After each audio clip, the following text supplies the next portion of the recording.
विद्युत अपघटनी cell electrolytic cell. ऐसे cell जिनमें विद्युत ऊर्जा को, ऐसे सेल या ऐसे ठीक है उपकरण जिनमें विद्युत ऊर्जा को रासायनिक ऊर्जा में परिवर्तित किया जाता है उन्हें विद्युत अपघटनी सेल कहा जाता है।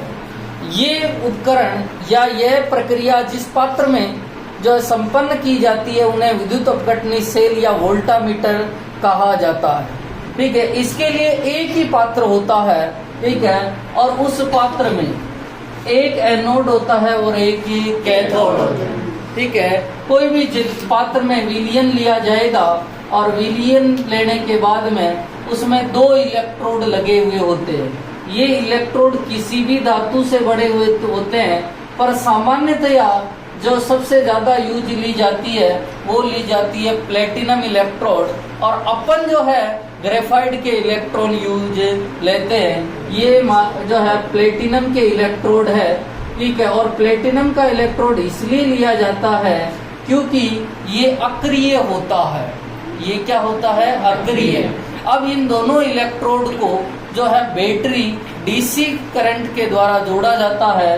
ठीक है, डीसी करंट के द्वारा जोड़ दिया जाएगा, एक पॉजिटिव होगा और एक नेगेटिव। यहाँ पर जो एनोड है वो पॉजिटिव होता है, अर्थात ये जो होता है ये एनोड होता है, और नेगेटिव सिरे की तरफ कैथोड होता है।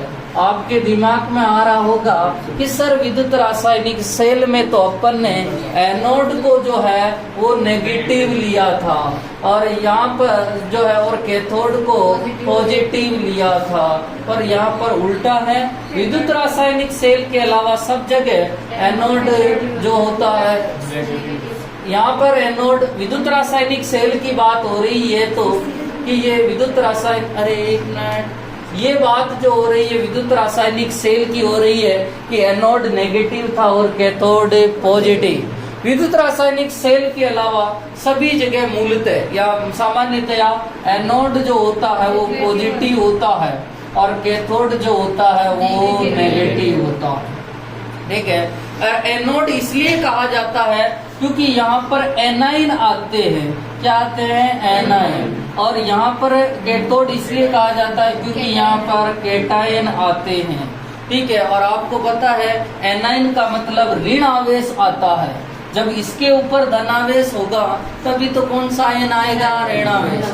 और इसके ऊपर नेगेटिव आयन होगा तभी तो कौन सा आयन होगा? कैटायन। दूसरी बात कि एनोड पे हमेशा ही ऑक्सीकरण होता है। एनोड पे ऑक्सीकरण होता है, चाहे वो कोई सा भी सेल हो, विद्युत अपघटनी सेल हो चाहे विद्युत रासायनिक सेल हो, एनोड पे ऑक्सीकरण होता है।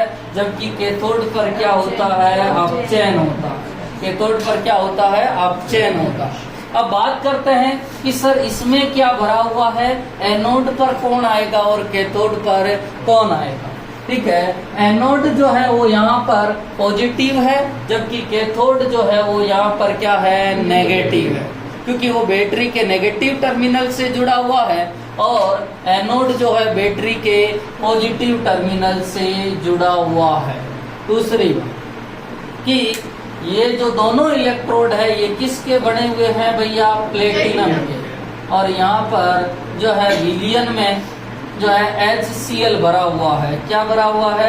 HCl विलियन भरा हुआ है।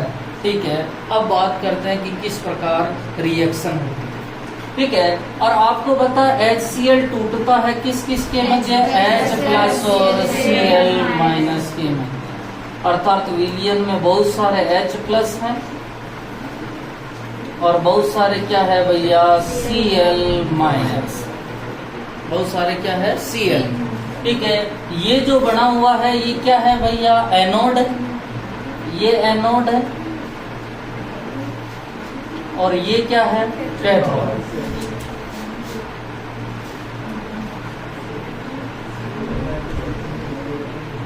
एनोड जो है वो धनावेश है और कैथोड क्या है भैया? ऋणावेश। अब एनोड पे रिएक्शन कैसे होगी और कैथोड पे कैसे होगी? एनोड खुद पॉजिटिव है, ठीक है, और पॉजिटिव है तो कौन आएगा भैया? नेगेटिव। और Cl माइनस तो इधर जाता है और H प्लस कहाँ पर जाता है, इस तरफ जाता है कैथोड पे। तो मैं कह सकता हूँ एनोड, ठीक है, और एनोड जो है वो खुद पॉजिटिव है। और तीसरी बात है कि यहाँ पर क्या होता है, ऑक्सीडेशन। यहाँ पर क्लोरीन माइनस आता है, ठीक है, क्लोरीन माइनस का ऑक्सीकरण होगा और ऑक्सीकरण का मतलब होता है इलेक्ट्रॉन का त्यागना, इलेक्ट्रॉन का त्यागना या अपने ऑक्सीकरण अंक में वृद्धि करना। क्लोरीन ने एक इलेक्ट्रॉन त्यागा और Cl बना दिया, ठीक है, पर यहाँ पर मैं Cl को जो है हाफ Cl2 लिखूंगा। क्यों लिखूंगा, क्योंकि आपको पता है क्लोरीन जो है वो द्विपरमाणु की अवस्था में रहती है, ठीक है, और इसीलिए मैंने, चाहे आप एक क्लोरीन Cl लिखो चाहे हाफ Cl2 लिखो, दोनों बात एक ही है, ठीक है। तो देख सकते हो कि यहाँ पर उसका ऑक्सीकरण हुआ है, ठीक है, यहाँ पर क्लोरीन का ऑक्सीकरण -1 है, जबकि हाफ Cl2 में क्लोरीन का ऑक्सीकरण अंक क्या है, 0। देखो -1 से कहाँ गया है, 0 में, तो क्या हुआ है भैया, ऑक्सीकरण। नेक्स्ट बात करते हैं सर कैथोड पे क्या होगा। कैथोड की बात करें तो सर कैथोड पर, कैथोड जो होता है वो सर नेगेटिव होता है, और चाहे कोई सा भी कैथोड हो वहां पर क्या होगा भैया, रिडक्शन। क्या होगा भैया, रिडक्शन। खुद कैथोड नेगेटिव है तो इस पर पॉजिटिव आयन आएगा, और पॉजिटिव आयन कौन है भैया, H+। कौन है भैया, H+। अब H+ जो है इलेक्ट्रॉन ग्रहण करता है, और एक इलेक्ट्रॉन ग्रहण करेगा तो ये बना देता है H। यहाँ पर इसका ऑक्सीकरण अंक जो है वो +1 है, और यहाँ पर क्या हो गया भैया, 0। +1 से कहाँ आया है, 0, रिडक्शन हुआ। पर मैं इसको हाफ H2 के रूप में व्यक्त करूंगा, अर्थात मैं ये कह सकता हूँ कि सर एनोड पर जो है वो क्लोरीन गैस विसर्जित होती है, जबकि कैथोड पर जो है वो कौन सी गैस विसर्जित होती है, हाइड्रोजन गैस, ठीक है। दूसरी बात, सर एनोड पे ऑक्सीकरण हुआ तो इलेक्ट्रॉन निकलेगा, और इलेक्ट्रॉन जो है वो एनोड से गया है, किसकी तरफ गया है भैया, कैथोड, जबकि विद्युत धारा किधर से किधर, कैथोड से एनोड।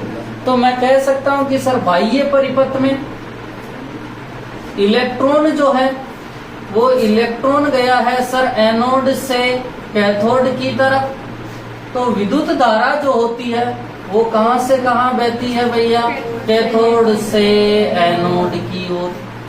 कैथोड से किसकी तरफ होती है, एनोड की ओर। अर्थात जब अपन ने विद्युत धारा थी वो कैथोड की तरफ, सॉरी कैथोड से एनोड की तरफ, जबकि इलेक्ट्रॉन कहां से कहां जा रहा है, एनोड से कैथोड की तरफ। समझ में आया ना, ठीक है। इसी प्रकार अपन 2-4 उदाहरण देखेंगे। एक कॉपर का ही ले लेते हैं, कॉपर सल्फेट का, ठीक है, एक NaCl की भी बात कर लेते हैं, ठीक है। अब देखो एक मिनट तो वापस सुनना कि विद्युत अपघटनी सेल किसे कहते। ऐसे उपकरण जिनमें विद्युत ऊर्जा को रासायनिक ऊर्जा में परिवर्तित किया जाता है उन्हें विद्युत अपघटनी सेल कहा जाता है। अर्थात ये जिस पात्र में संपन्न होते हैं उन्हें विद्युत अपघटनी सेल या वोल्टामीटर कहा जाता है, ठीक है। इसमें एक ही पात्र में 2 इलेक्ट्रोड लगे हुए होते हैं। ये इलेक्ट्रोड आपके प्लेटिनम या किसी अन्य धातु से बने हो सकते हैं जो डीसी बैटरी से कनेक्टेड होते हैं, अर्थात विद्युत जो है बैटरी से कनेक्टेड होते हैं। विद्युत बैटरी का धनात्मक सिरा एनोड से जुड़ा होता है, जबकि ऋणात्मक सिरा कैथोड से जुड़ा होता है।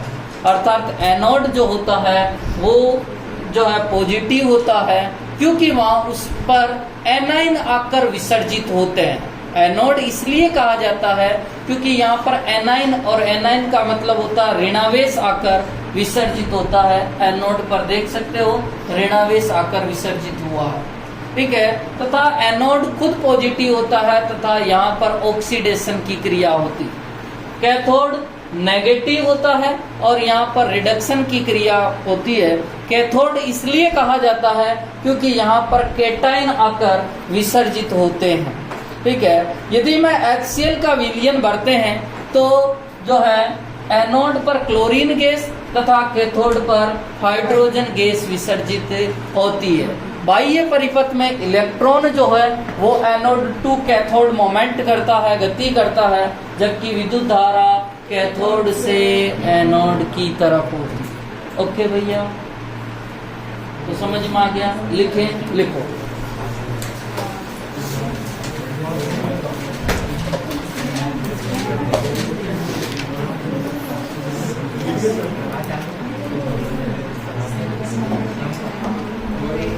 लिखिए,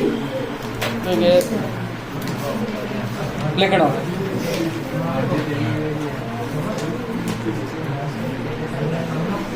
ऐसे उपकरण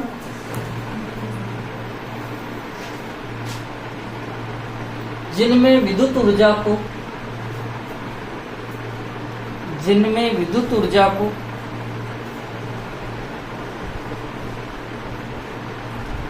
रासायनिक ऊर्जा में परिवर्तित किया जाता है, रासायनिक ऊर्जा में परिवर्तित किया जाता है, उन्हें विद्युत अपघटनी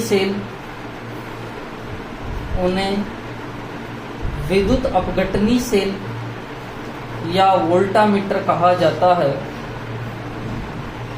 उन्हें विद्युत अपघटनी सेल या वोल्टामीटर कहा जाता है। लिख दिया। नेक्स्ट पॉइंट लिखना। वोल्टामीटर में तनु HCl का विलयन, वोल्टामीटर में तनु HCl का विलयन,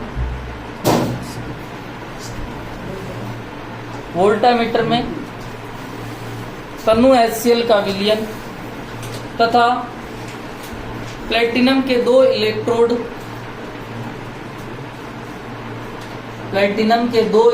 लगाकर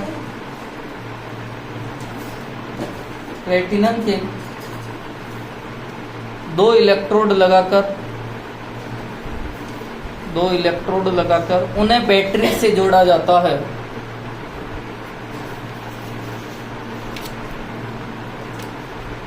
उन्हें बैटरी से जोड़ा जाता है।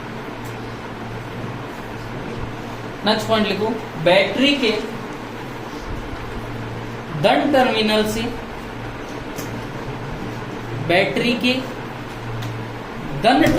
से पॉजिटिव टर्मिनल से एनोड, धन टर्मिनल से एनोड तथा नेगेटिव टर्मिनल से ऋण टर्मिनल, नेगेटिव टर्मिनल से कैथोड जुड़ा रहता है।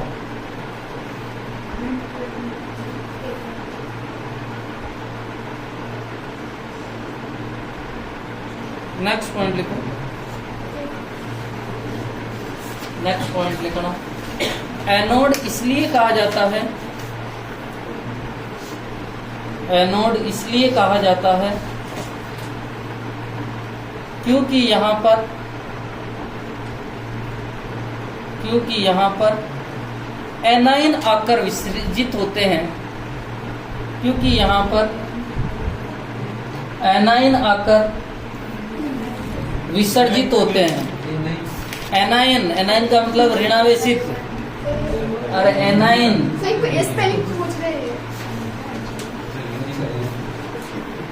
अरे भाई एनायन का मतलब होता है ऋणावेशित। ठीक है।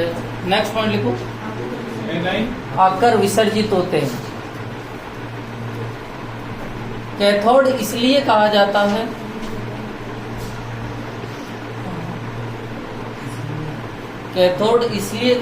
है क्योंकि यहाँ पर कैटायन आकर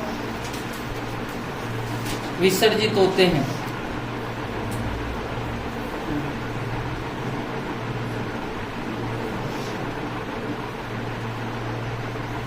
लिख दिया।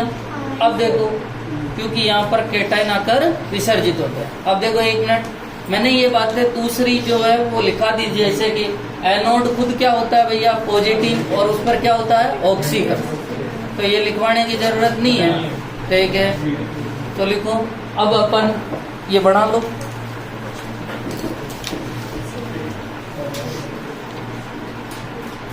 ठीक है, ये बनाना, फिर ये पूरा लिखना।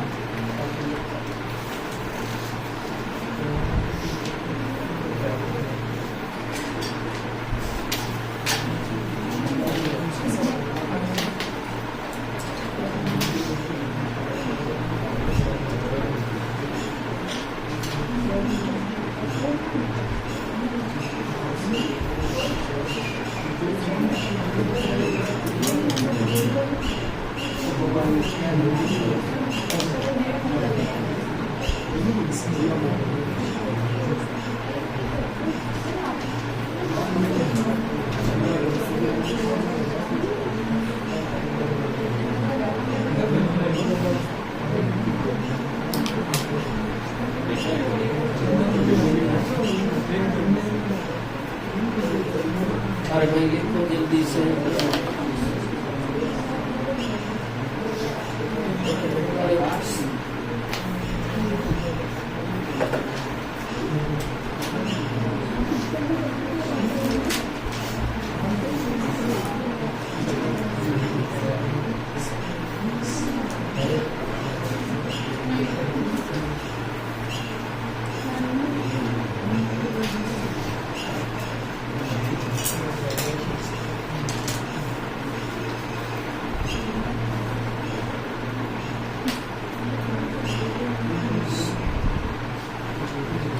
जल्दी समझ में तो आ गया ना।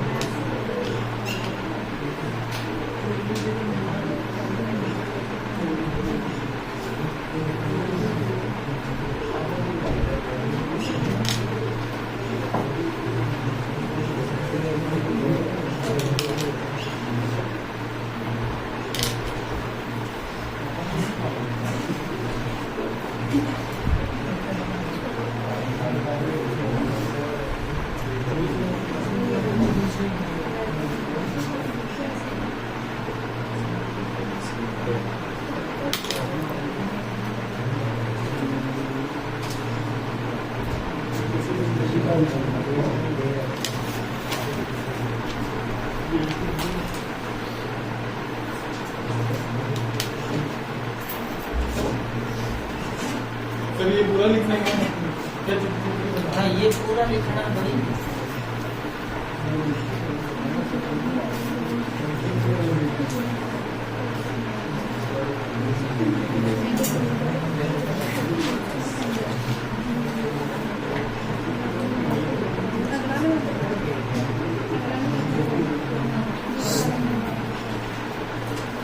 लिख लिया।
आयुष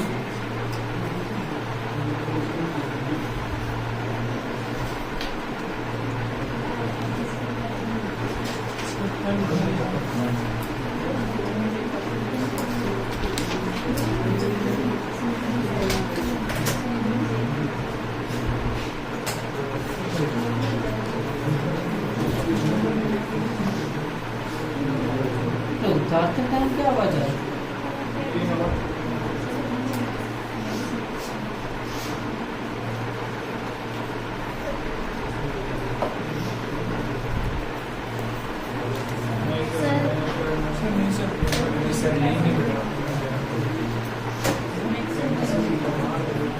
ये दोनों लाइनें भी लिखना है ना कि एनोड से क्लोरीन गैस निकल रही है और कैथोड से क्या निकल रही है, H2 गैस विसर्जित होती है। और ये प्रक्रम तब तक चलता रहता है जब तक कि संपूर्ण HCl खत्म ना हो जाए।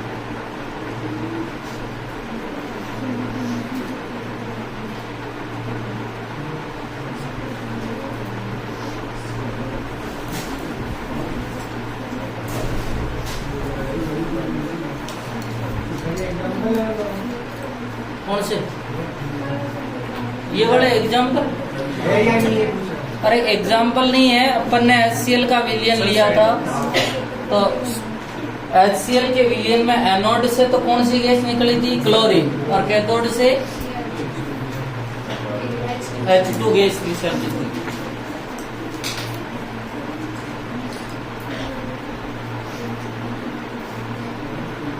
अब अपन अलग अलग विलयन लेके देख लेते हैं। ये तो अपन ने तनु HCl लिया था तब अपने को ये प्राप्त हुआ था, ठीक है।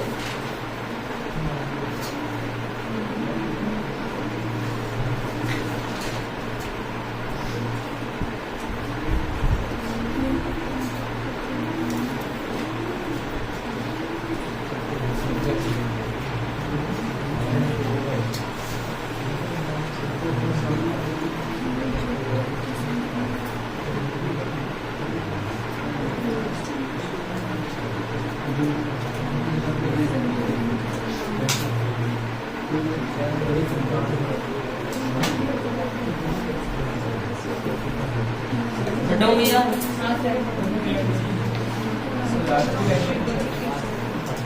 लाइन लिखनी है।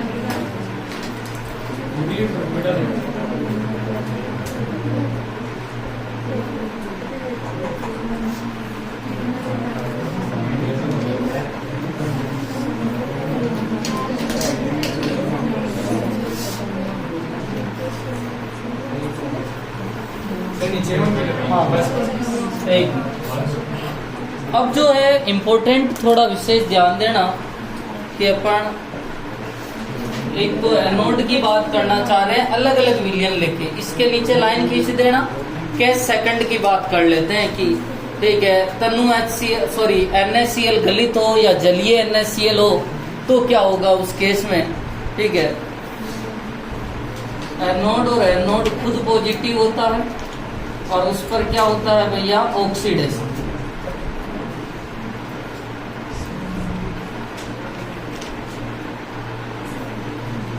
बिठा दूं ना आपको, आ गया। मैं एक सीरीज बनाने जा रहा हूँ, इलेक्ट्रोकेमिकल सीरीज, सबको पता है, ठीक है। अपन ने इलेक्ट्रोकेमिकल सीरीज बनाई थी, लेके बारा सर का ना मांगे लीमान वाले, अरे भाई ठीक है, लिथियम पोटेशियम।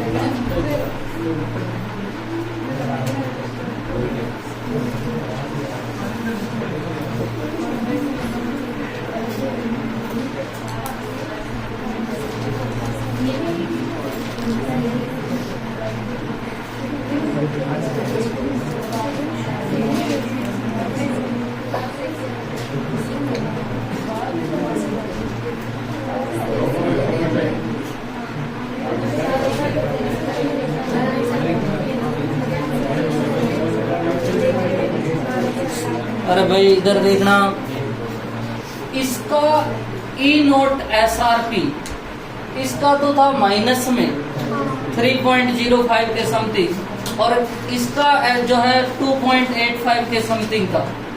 मतलब मुझे बताओ ऊपर से नीचे जाने पर SRP घटता है तो बढ़ता है, बढ़ता है ना, ठीक है। तो मैं कह सकता हूँ ऊपर से नीचे जाने पर E0SRP का मान जो होता है वो क्या होता है, बढ़ता है। तो मैं कह दूं नीचे से ऊपर जाने पर E0SOP का मान क्या होता है, बढ़ता है, ये दोनों। और यहाँ जो है अपने को ध्यान रखना है, इसके ऊपर नीचे की बात करेंगे कि कौन धनायन होता है और कौन ऋणायन, ठीक है। अब समझना, ठीक है।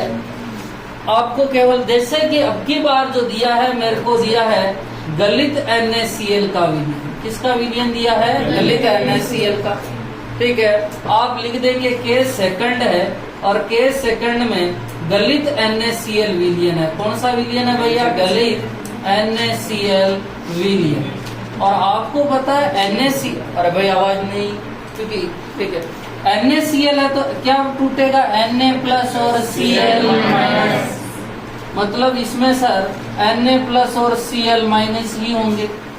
ठीक है, अब आपको पता है कि Na प्लस जो है वो कैथोड की तरफ जाएगा और Cl माइनस की तरफ एनोड की तरफ। तो मैं कह दूं सर एनोड की तरफ कौन आ रहा है? Cl माइनस, और यहाँ पर जो है उसका ऑक्सीकरण होगा half Cl2 plus electron. Cathode की तरफ कौन जाएगा भैया? Na प्लस, और Na प्लस का क्या होगा? अरे अपचयन। कैथोड पे क्या होता है? अपचयन। ठीक है, तो Na प्लस का अपचयन हुआ, एक इलेक्ट्रॉन लिया और सोडियम बना दिया। तो क्या मैं ये बोल सकता हूँ कि सर एनोड पर तो क्लोरीन गैस निकली थी और कैथोड पर क्या जमा हो गया? सोडियम। कैथोड पर क्या जमा हो गया? सोडियम। यही बात है। विद्युत धारा अपने को पता है एनोड से जो इलेक्ट्रॉन एनोड से कैथोड और विद्युत धारा कैथोड से एनोड। तो केस सेकंड जो है अपने पास में था कि सर गलित NaCl का विलयन हो, और गलित का मतलब होता है कि NaCl जो हो वो मेल्ट हो जावे, मतलब उसको ताप दे दिया जावे। ठीक है, और वो जो है मेल्ट हो जावे, अर्थात जो है गुला हुआ हो जावे। और आपने देखा होगा कई बार जो है उसको ताप ज्यादा दे दिया जाए तो वो मेल्ट हो जाता। मैं बिना पानी की बात कर रहा हूँ। ठीक है, तो गलित NaCl का विलयन होगा तो Na प्लस और Cl माइनस ही होंगे विलयन में। Na प्लस तो आपके कैथोड पे चला जाएगा और Cl माइनस कहाँ चला जाएगा? एनोड। ठीक है, तो आप यहाँ से उतार लो केस सेकंड गलित NaCl विलयन, और यहाँ से उतार नहीं बनाना कागज। केस सेकंड लिखा गलित NaCl विलयन,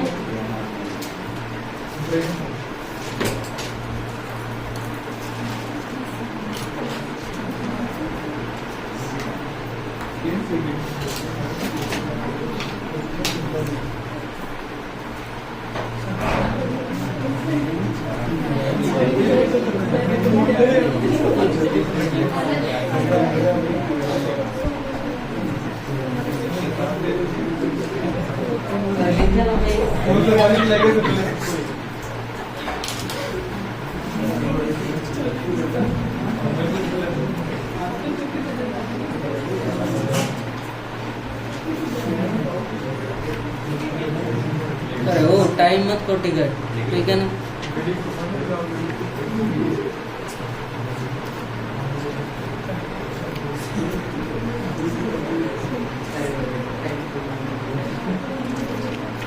उतार लिया रे।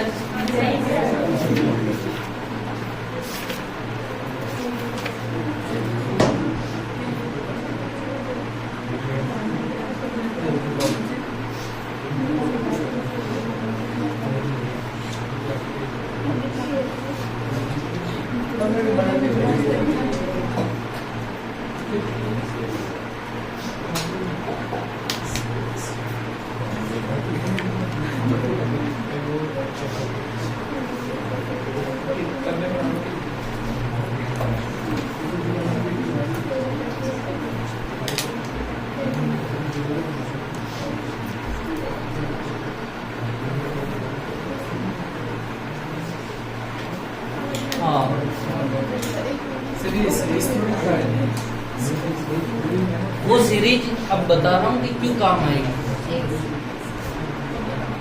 अरे 3-4 लाइन ही तो है।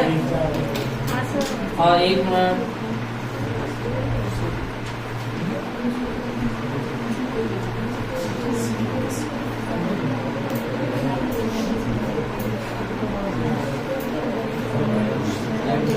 अब देखो एक मिनट।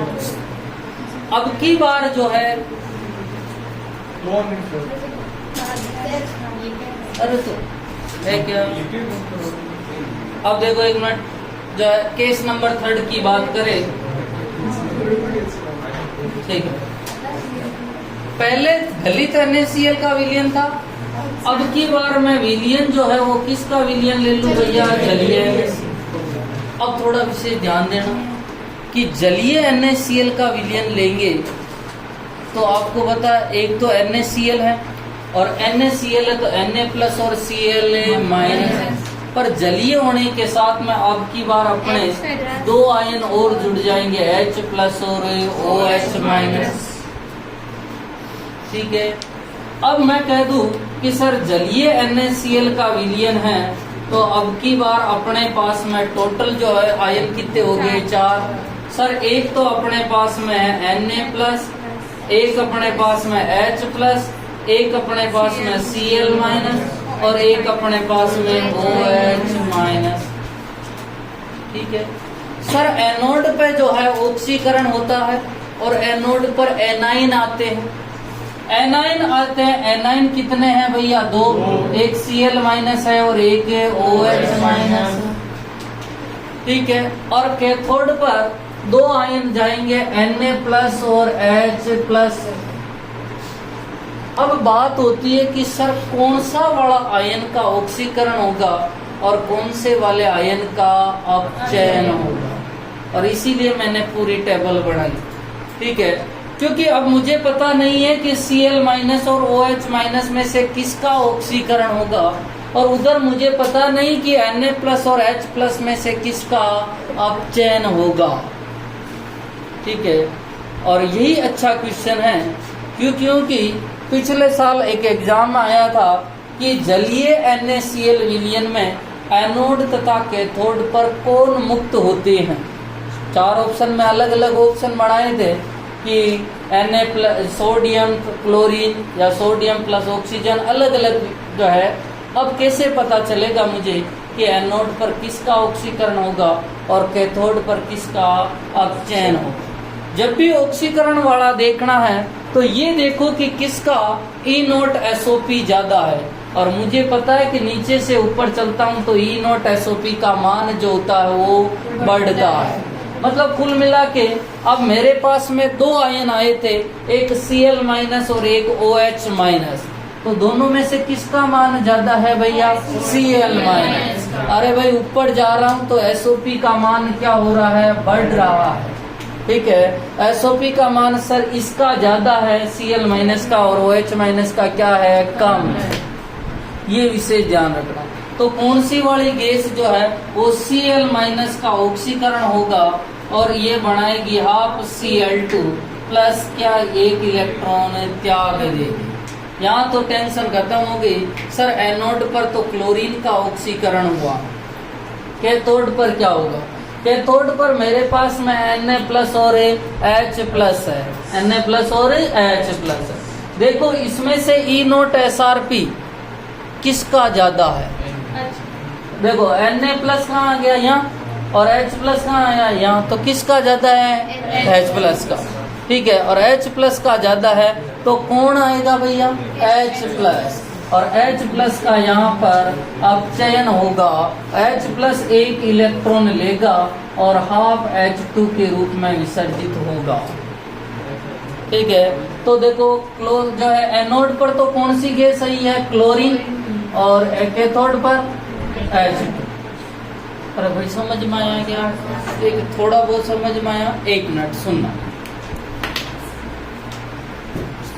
विद्युत रासायनिक श्रेणी में ऊपर से नीचे जाने पर E0SOP का मान, E0SRP का मान बढ़ता है, क्योंकि अपने को पता इसके लिए SRP माइनस में होता जबकि इसके लिए प्लस में होता।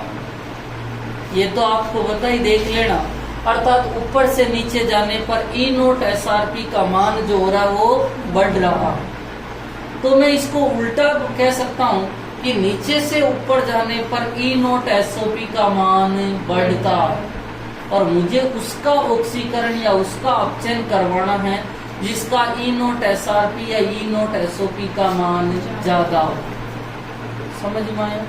अब बात करते हैं कि सर एनोड पे ऑक्सीकरण आया और एनाइन है, मेरे पास में दो एनाइन थे, एक Cl माइनस और एक OH माइनस। मैंने कहा भाई आप दोनों में से SOP किसका ज्यादा है? क्योंकि सर मैंने SOP इसलिए लिया क्योंकि एनोड पर ऑक्सीकरण होता है, और ऑक्सीकरण होता है इसलिए मैंने स्टैंडर्ड ऑक्सीडेशन पोटेंशियल से पूछा कि आप में से दोनों में से किसका ज्यादा है। इसने कहा कि सर Cl माइनस का ज्यादा है, तो Cl माइनस का ऑक्सीकरण हो गया। ऊपर से वापस मैं कैथोड पे गया तो दो थे Na प्लस और H प्लस। Na प्लस और H प्लस थे तो दोनों में से मैंने कहा SRP का मान ज्यादा किसका है? इसने कहा साहब हाइड्रोजन का तो है 0, मेरा तो थोड़ा माइनस में है, तो हाइड्रोजन का ज्यादा है, और हाइड्रोजन का ज्यादा तो हाइड्रोजन का अपचयन हो गया। ठीक है, और आपके जो है एनोड पर क्लोरीन गैस तथा कैथोड पर हाइड्रोजन गैस विसर्जित हो गई। और इसी से पहले अपन ने केस देखा था गलित NaCl का, वहां पर एनोड पर तो क्लोरीन गैस थी ही, जबकि कैथोड पर कौन सा बड़ा विसर्जित हुआ था? सोडियम। दोनों में फर्क है, आप देख रहे हो जो है गलित NaCl में जो है दोनों अलग हो रहे हैं, जबकि जलीय NaCl में अलग है, और इसीलिए मैंने केस थर्ड लिखवाया।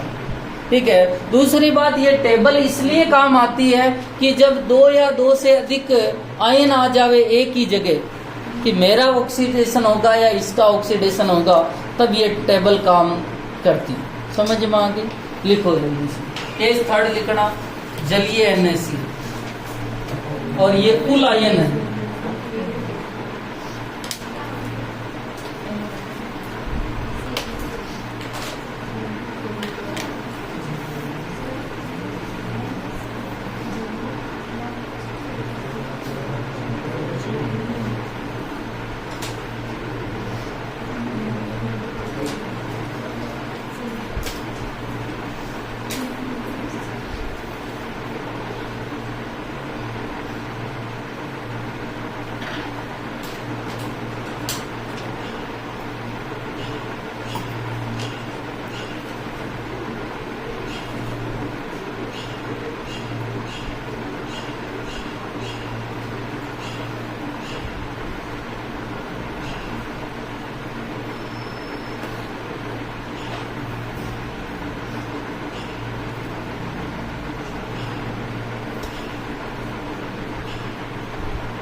लिख लिया भी?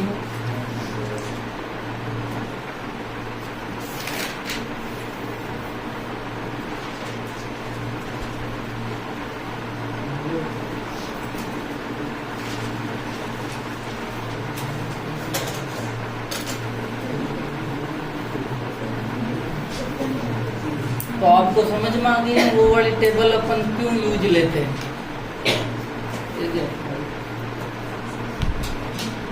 हाँ। अब जो अपने बुक में एक केस दे रखा है, थोड़ा इम्पोर्टेंट केस है, केस नंबर 4 की बात कर रहा हूं मैं। ठीक है, मिटा दूं? अब देखो, ये भी मिटा दूं रे भाई? ठीक है, अब देखो, सुनना। केस 4 की बात करूं, यहाँ पर जो केस 4 है वो विशेष ध्यान रखना कि दोनों इलेक्ट्रोड जो है अभी किसके बने हुए हैं भैया? प्लेटिनम। और प्लेटिनम अक्रिय होता है। प्लेटिनम की जगह जो है दोनों इलेक्ट्रोड जो है वो कॉपर के बने हुए हो। किसके बने हो भैया? कॉपर के। प्लेटिनम की जगह दोनों इलेक्ट्रोड कॉपर के बने हो। और यहाँ पर जो विलियन है वो विलियन जो आपका जलीय कॉपर सल्फेट का विलियन है। किसका विलियन हो भैया? जलीय कॉपर सल्फेट। और आप देख रहे हैं कि जलीय कॉपर सल्फेट का विलयन होगा तो कॉपर सल्फेट के विलयन में आपको पता कॉपर +2 आयन और SO4 -2 आयन भी होंगे। ठीक है, कॉपर +2 और SO4 -2 आयन भी होंगे। अब होता क्या है, यहाँ थोड़ा विशेष ध्यान देना। यहाँ दोनों इलेक्ट्रोड कॉपर के बने हुए हैं और कॉपर एक सक्रिय धातु है। कॉपर कौन सी धातु है? सक्रिय।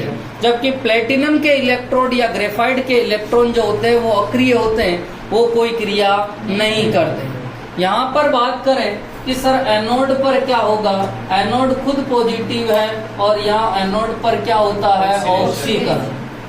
तो यहाँ पर क्या होगा कि यहाँ से एनोड से एक कॉपर का परमाणु निकलेगा, वो कॉपर +2 बनाएगा और साथ में कितने इलेक्ट्रॉन त्यागेगा? 2। अर्थात विलयन में कॉपर +2 की सांद्रता बढ़ेगी। कैथोड पर क्या होगा? कैथोड पर कॉपर +2 आएगा, 2 इलेक्ट्रॉन ग्रहण करेगा और क्या बना देगा? कॉपर। अर्थात एनोड से भी कॉपर आयन विसर्जित हुआ, यहाँ से टूटा। ठीक है, धीरे धीरे जो एनोड है वो नीचे से क्या होता जाएगा? पतला। अरे भाई उस सेल में पड़ा था। और यहाँ पर क्या जमा होता जाएगा? कॉपर। यहाँ पर क्या जमा होता जाएगा? कॉपर। एनोड से ठीक है एक कॉपर का परमाणु टूटा, उसने कॉपर +2 बनाया और 2 इलेक्ट्रॉन त्याग दिए।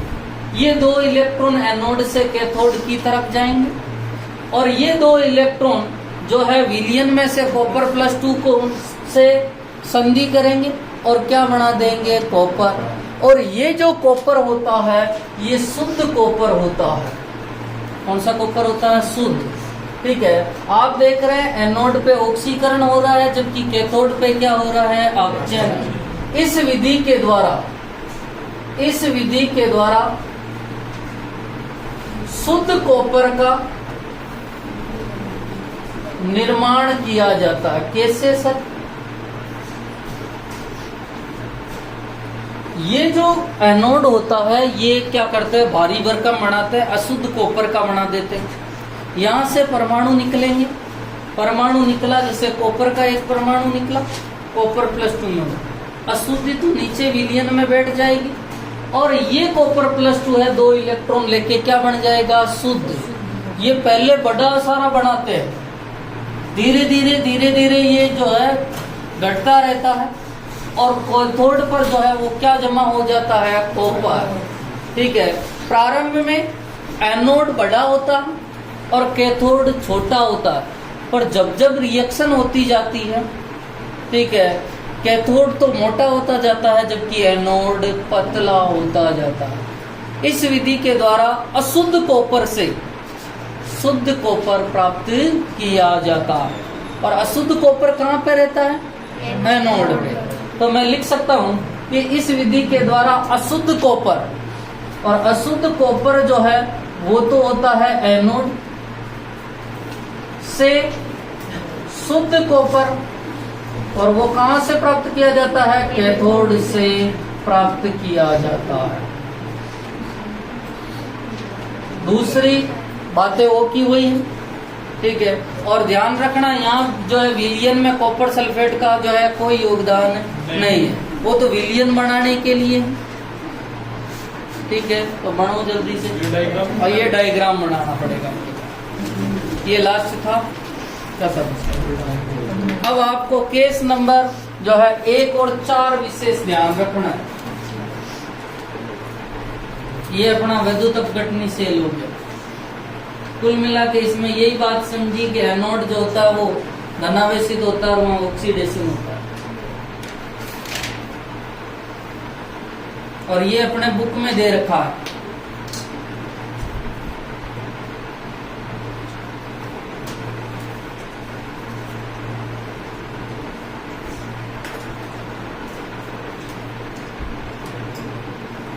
और इसीलिए थोड़ा ध्यान रखना।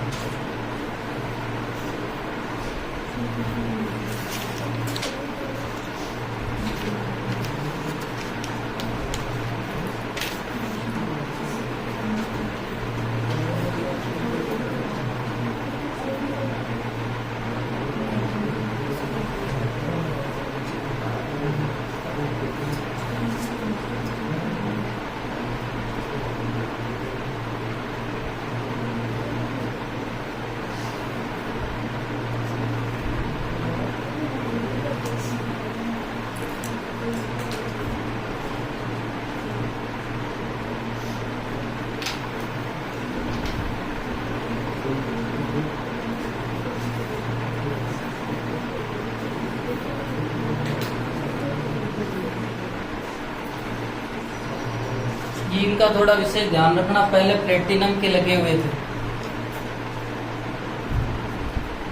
और प्लेटिनम अक्रिय इलेक्ट्रोड होता है।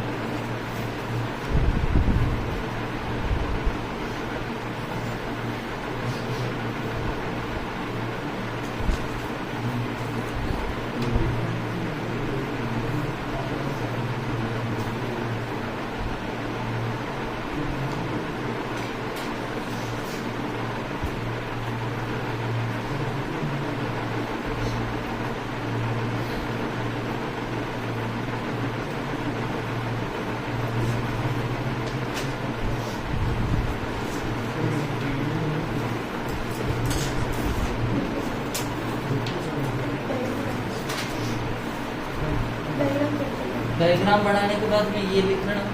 ये तो लिखा है मैंने, डायग्राम लिखना। अब अपन हेडिंग डाले विद्युत अपघटन के नियम। हो गया टाइम? अगर फिर यहाँ हो गया, ये लिखते जरा ऐसा लग गया।